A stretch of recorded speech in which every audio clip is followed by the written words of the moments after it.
미국이 겪었던 지난 4년 동안에 바이든 정책 아래 민주당의 독재를 통해 엄청나게 망가졌습니다. 부패한 정치인들의 돈 세탁, LGBT 지지, 부활주의를 트랜스젠더 가시성의 날로 만들고 공립학교에서는 공부보다도 말도 안 되는 사상들을 가르치고 있어요. 미국이 전 세계에서 79등이래요. 공부로 79등. 미국 중에서도 특히 진보적인 성향을 가진 캘리포니아는 망해가고 있습니다. 아니 이미 망했네요. 2024년도만 해도 24만 명이 타주로 이사 갔다고 해요. 아니 도주한 거죠. 여기 정책이 너무 꼴도 보기 싫어서 그랬을까요? 일론 머스크도 큰아들이 트젠이 되고 2020년도에 테슬라를 캘리포니아에서 텍사스로 옮겼잖아요. 정확히 말하자면 AB 1955라는 말도 안 되는 법안, 민주당원들이 만든 법안이죠. 그리고 캘리포니아 주지사 개빈 뉴섬, 아니 저희는 개썸이라고 부릅니다. 완전 악당인데 이 법안에 사인을 해서 정식적으로 법안이 통과되고 이 법안으로 인해 일론 머스크는 더 이상 안 되겠다 싶어서 캘리포니아에서 테슬라를 텍사스주로 옮겼어요. 근데 캘리포니아가 왜 이렇게 엉망이 됐을까요? 캘리포니아 주지사 개썸은 최근 보수 성향인 인사들과 팟캐스트 인터뷰를 했는데요. 스티브 배너, 찰리 커크 등등 여러 사람들이 개썸과 대화를 나눴지만 정작 중요한 질문은 나오지가 않았어요.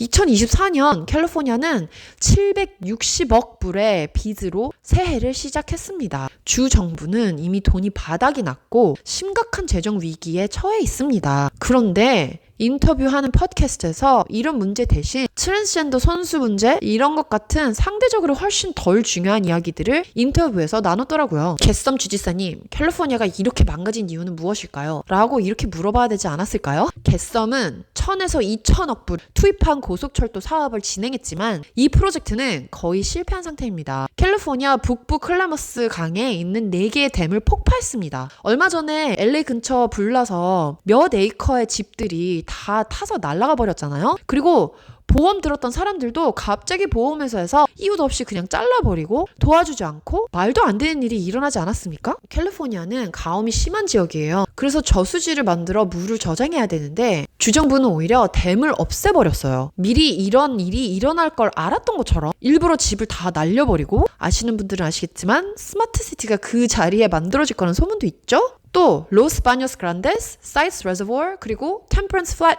이런 주요 저수지 프로젝트를 취소하거나 연기했다고 합니다. 이 저수지들이 있었다면 올 겨울에 내린 비와 눈이 500만 에이커 피트 이상의 물을 저장할 수 있었을 것입니다. 근데 개썸은 주지사로서 완전히 실패한 상황이죠. 현재 캘리포니아는 심각한 재정 위기에 있습니다. 캘리포니아의 부채는 760억 불, 미국에서 가장 높은 세금을 내고 있지만 주정부는 여전히 돈이 부족합니다. 소득세는 13.3%, 미국에서 가장 높고 휘발유세 약 1길런에 70전, 미국에서 가장 높죠. 그리고 높은 부동산세와 판매세, 그럼에도 불구하고 캘리포니아는 돈을 너무 쉽게 씁니다. 이 돈이 어디에 쓰이고 있냐고요? 불법 이민자 지원에 쓰이고 있습니다. 메디칼 프로그램으로 태어난 아기의 절반이 의료 지원을 받고 있고 불법 이민자를 위한 복지에 110억 불 이상이 사용되고 있습니다. 개썸 주지사는 추가로 30억 불을 빌려서 불법 이민자의 건강보험 비용을 충당하려고 하고 있습니다. 그리고 전기세 문제, PG&E 전력회사 고객의 20%가 전기요금을 내지 않고 있어서 수십억 불의 적자가 발생했고 캘리포니아의 전기요금은 다른 주보다 70에서 80%가 더 비쌉니다. 도로와 인프라는 최악입니다. 캘리포니아는 미국에서 가장 높은 휘발유세를 걷고 있는데 도로와 인프라 상태는 전국 최악 수준이에요. 그렇다면 이렇게 걷는 돈은 다 어디로 갔을까요? 개썸은 도로를 개선하지 않고 이 돈을 다른 데다 사용하고 있다는 거겠죠? 현재 중상층이 캘리포니아를 대규모로 떠나고 있습니다. 높은 세금, 범죄 증가, 형편없는 공공서비스, 낮은 교육 수준,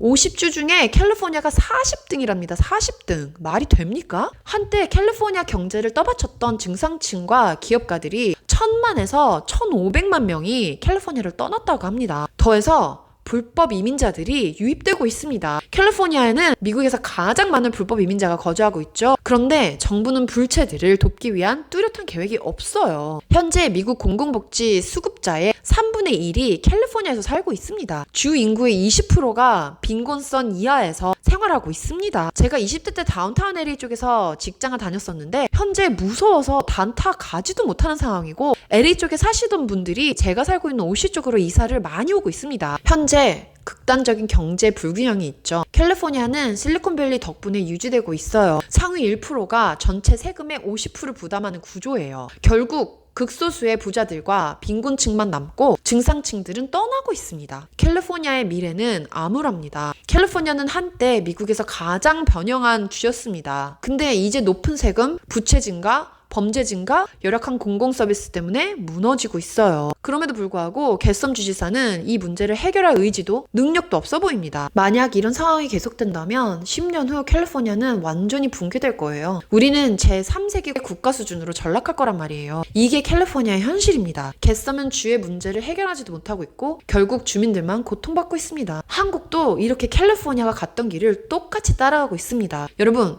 지금부터라도 정신 차리시고 누가 내 나라를 지금 이끌고 있는지 제대로 파악하셔야 돼요. 겟섬도 사실 탄핵이 돼야 된 지 지금 몇 년이 됐습니다. 그러나 탄핵이 안 된 이유가 있죠. 부정선거죠.